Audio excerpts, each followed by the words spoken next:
उत्तराखंड के 51 गांवों में वाइब्रेंट विलेज योजना में शामिल। केंद्र ने 51 गांवों को अपनी योजना में किया शामिल। 4 गांव नीति में योजना के तहत जारी।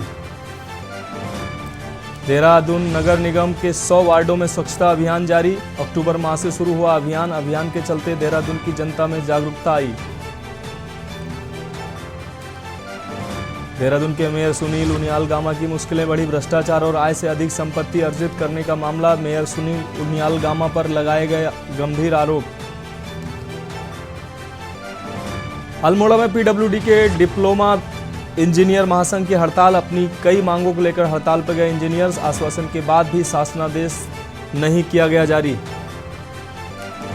हल्द्वानी में ब्याज पर पैसे देने वालों पर होगी कार्रवाई। कुमाऊं कमिश्नर दीपक रावत से सुनी फरियाद। जनता दरबार में लोगों की समस्याओं का किया निस्तारण।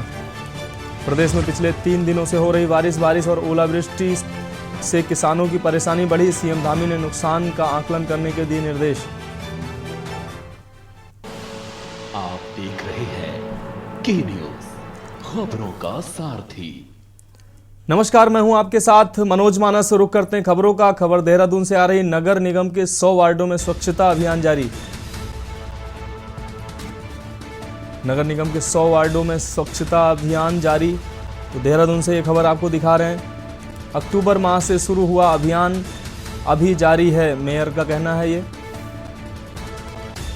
अभियान के चलते देहरादून की जनता में आई जागरूकता। स्वच्छता सर्वेक्षण में भी उत्तराखंड की रैंकिंग बहुत सुधरी। तो देहरादून से यह अहम खबर आपको दिखा रहे हैं। नगर निगम के 100 वार्डों में स्वच्छता अभियान जारी। अक्टूबर माह से शुरू हुआ अभियान अभी तक जारी। मेयर का कहना है अभियान के चलते देहरादून की जनता में आई जागरूकता। तो आपको बता दें, स्वच्छता सर्वेक्षण में भी उत्तराखंड की रैंकिंग सुधरी है।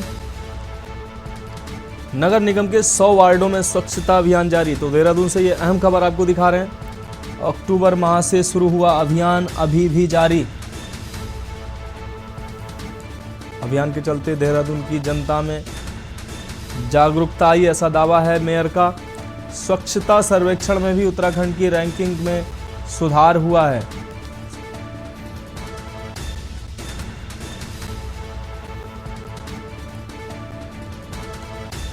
अक्टूबर माह से शुरू हुआ अभियान अभी भी जारी, ऐसा कहना है मेयर का। साथ ही अभियान के चलते देहरादून की जनता में जागरूकता आई है। तो ये दावा मेयर के द्वारा किया गया। स्वच्छता सर्वेक्षण में भी उत्तराखंड की रैंकिंग सुधरी है। तो देहरादून से ये अहम खबर आपको दिखा रहे हैं।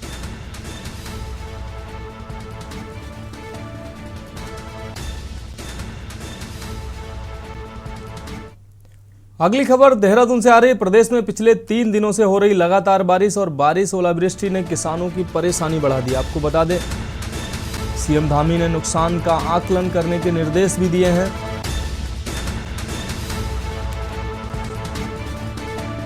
सीएम धामी ने नुकसान का आकलन करने के दिए निर्देश। तो देहरादून से अहम खबर आपको दिखा रहे हैं। संबंधित विभाग जल्द से जल्द रिपोर्ट दें, सीएम धामी, जिससे हम किसानों की मदद कर सकें। तो सीएम धामी का कहना है। साथ ही अधिकारियों को निर्देश भी दिए हैं। प्रदेश में पिछले 3 दिन से हो रही लगातार बारिश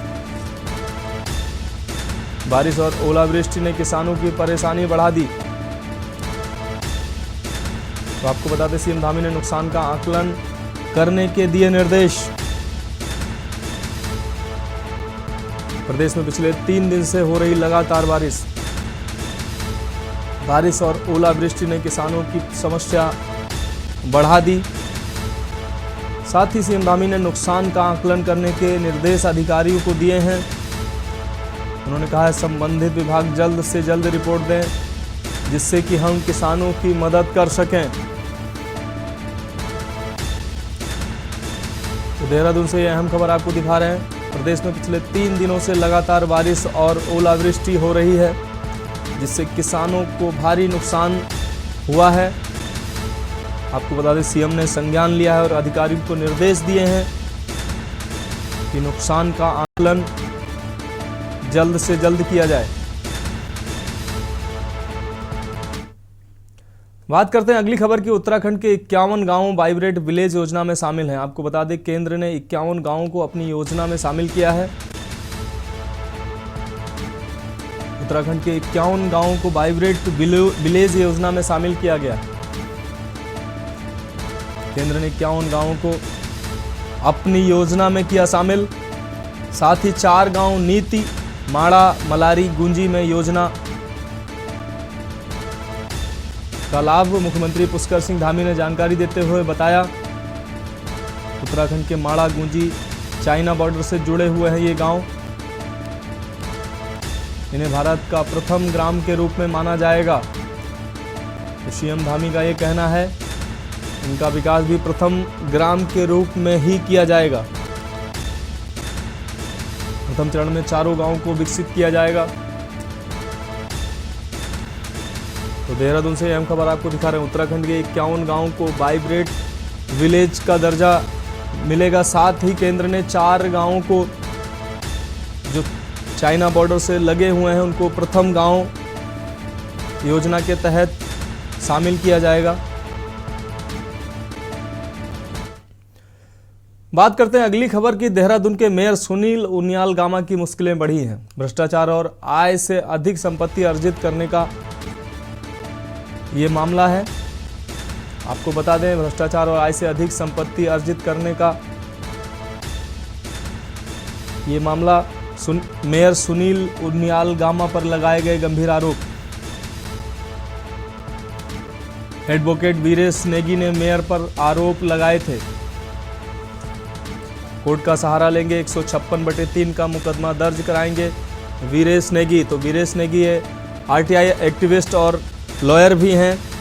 देहरादून के मेयर सुनील उनियाल गामा पे भ्रष्टाचार के गंभीर आरोप, आय से अधिक संपत्ति अर्जित करने का यह पूरा मामला है। आपको बता दें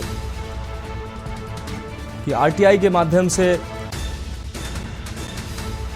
मेयर का भ्रष्टाचार का, आय से अधिक संपत्ति का खुलासा हुआ है।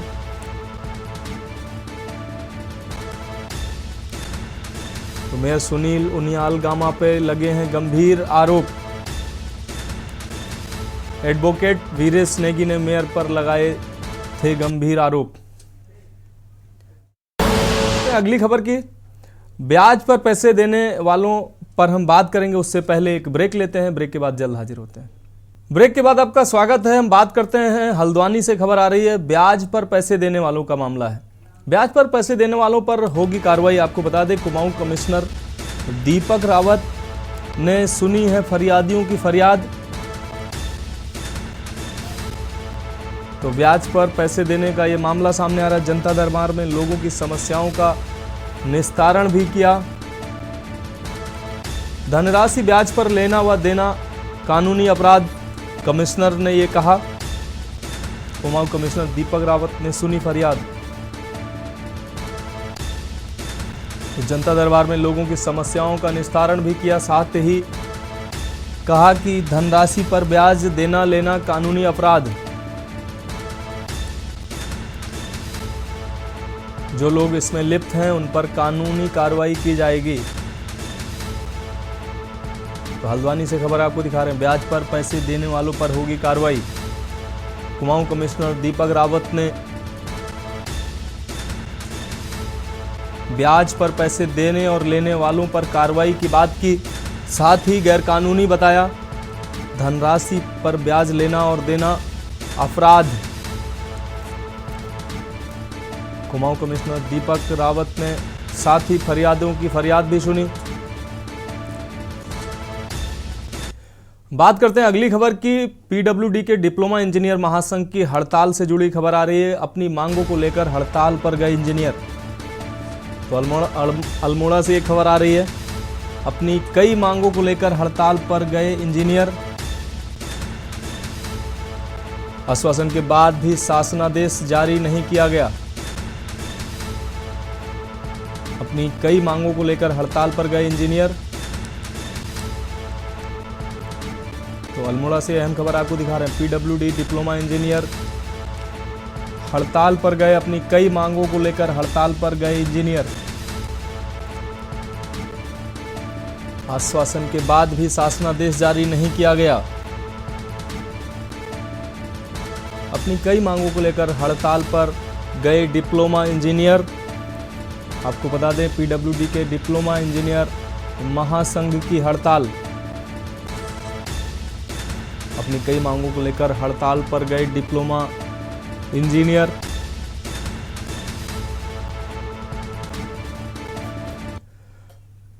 बात करते हैं अगली खबर की।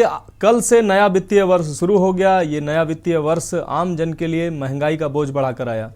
उत्तराखंड में एक तरफ जहां आज से कल से बिजली, पानी, टोल टैक्स, कूड़ा उठान, यूजर चार्ज तक महंगा हो गया, तो दूसरी तरफ कल से उत्तराखंड में शराब सस्ती हो गई। सरकार का तर्क है कि तस्करी को रोकने के लिए सरकार ने शराब के दामों में कमी की है। एक तरफ जहां सरकार शराब सस्ती करने के पीछे तस्करी रोकने की बात कर रही है, तो दूसरी तरफ उत्तराखंड में शराब तस्करी रुक नहीं रही है। बड़े पैमाने पर शराब की तस्करी पहाड़ से लेकर मैदान तक जारी है।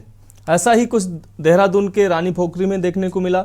आपको बता दें जहां शराब तस्कर एम्बुलेंस से शराब की तस्करी कर रहे थे। महिला को मरीज बनाकर शराब की तस्करी की जा रही थी। इसी तरह से कोई डिलीवरी बॉय तो कोई महिला शराब की तस्करी करती आए दिन पकड़ी जा रही है। यानी कि साफ है कि राज्य में धड़ल्ले से शराब तस्करी हो रही है। इन सबके बीच विपक्ष ने सरकार को घेरने की रणनीति भी तैयार की। आम आदमी पार्टी ने प्रदेश भर में शराब सस्ती और बाकी अन्य चीज़ों को महंगा करने के लिए विरोध में सरकार के खिलाफ विरोध प्रदर्शन का ऐलान किया। आज इसी मुद्दे पर विरोध प्रदर्शन किया आम आदमी पार्टी ने।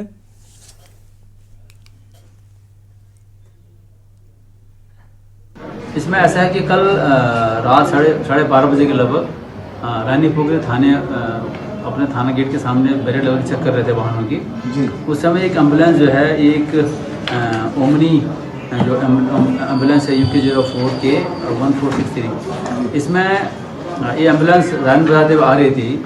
इनको शक हुआ जब रोड खाली है, कोई ट्रैफिक है नहीं, बहुत कम ट्रैफिक है, साइन बजाने का कोई मतलब है नहीं, तो उनको शक के आधार पर उन्होंने एम्बुलेंस को रोका।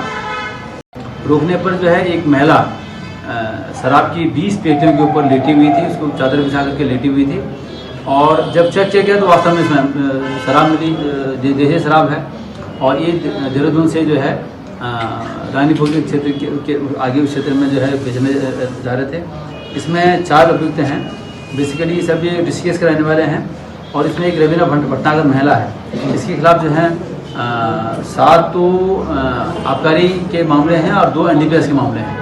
आज 1 अप्रैल है, यानी कि उत्तराखंड वासियों के लिए अमृतकाल शुरू हो चुका है।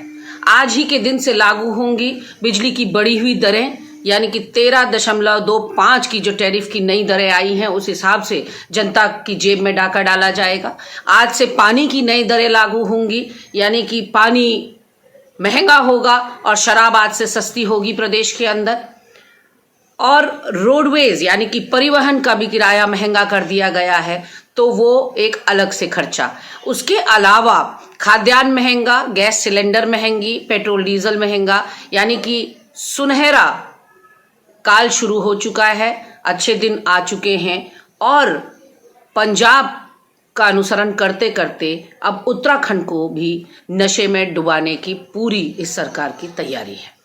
जारी का एक काला कारनामा आज अध्याय पे लिखा गया है कि जिसमें खाद्य सामग्री और तमाम हमारी टोल टैक्स से लेकर के बसों के किराए से लेकर के और आपका किताबों से लेकर के तमाम चीज़ें हमारी महंगी कर दी गई हैं और शराब सस्ती कर दी गई। तो ये एक बहुत हास्यास्पद लगता है कि सरकार किस ओर इस प्रदेश को ले जाना चाहती है।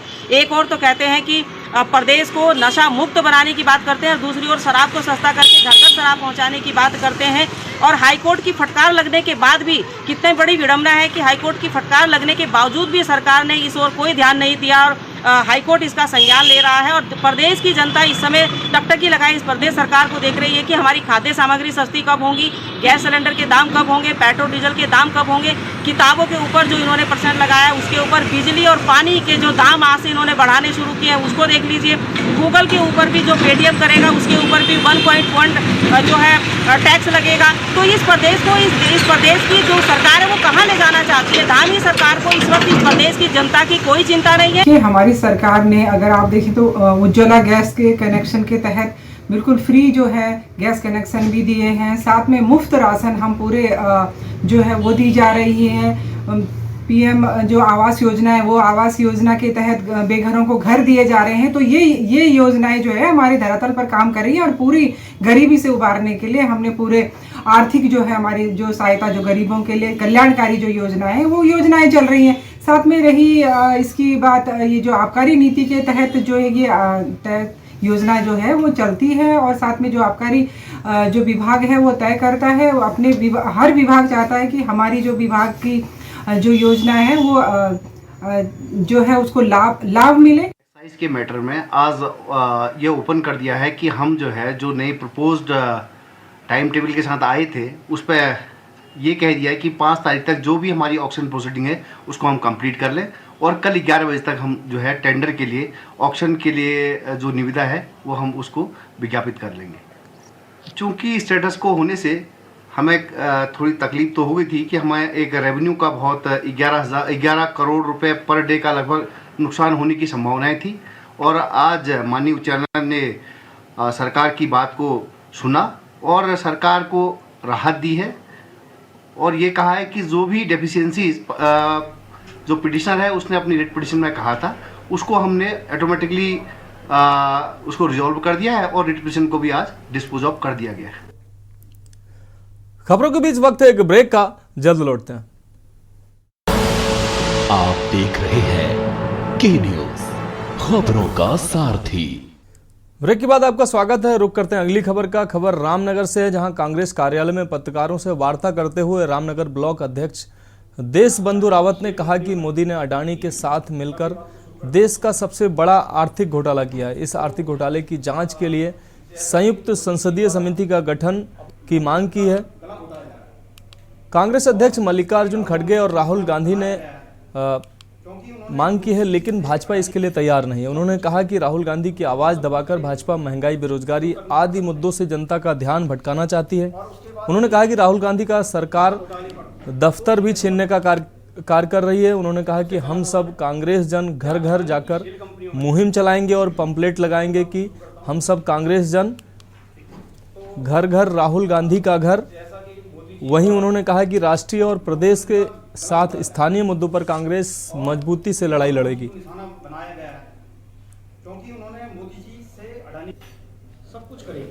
जिस प्रकार से राहुल जी को प्रताड़ित किया जा रहा है, राहुल जी का को हर क्षेत्र चाहे संसद के भीतर हो उनको बोलने नहीं दिया गया और उनके खिलाफ जो है इतनी त्वरित कार्रवाई की गई कि उनको जो है 24 घंटे के अंदर सदस्यता जो है इनकी रद्द कर दी गई कोर्ट के निर्णय के बाद। जबकि कोर्ट का निर्णय, कोर्ट ने उनको 30 दिन का समय दिया अपील करने का, लेकिन संसद के जो लोकसभा स्पीकर हैं उन्होंने 30 दिन का इंतजार नहीं किया, उन्होंने 24 घंटे के अंदर उनकी सदस्यता जो है रद्द कर दी।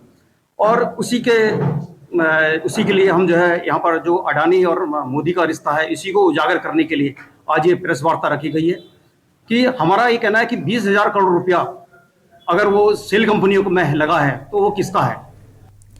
राहुल गांधी की संसद सदस्यता रद्द होने के बाद से कांग्रेस लगातार प्रधानमंत्री नरेंद्र मोदी पर हमलावर है। उत्तराखंड कांग्रेस के एआईसीसी के आह्वान पर पूरे अप्रैल माह में केंद्र सरकार के खिलाफ आंदोलन करने का फैसला किया है। कांग्रेस प्रदेश संगठन उपाध्यक्ष मथुरा दत्त जोशी ने बताया कि राहुल गांधी की संसद सदस्यता खत्म करने को लेकर प्रधानमंत्री से सवाल पूछे जाएंगे। इसके लिए कांग्रेस 3 अप्रैल को पोस्ट कार्ड अभियान चलाएगी। इसके अलावा 8 से 15 अप्रैल तक सप्ताह भर भाजपा नेताओं द्वारा कांग्रेस के नेताओं पर की गई अभद्र टिप्पणी के विरोध में जगह जगह एफआईआर दर्ज कराए जाएंगे। इसके साथ ही 30 अप्रैल तक विभिन्न सभाएं आयोजित की जाएंगी।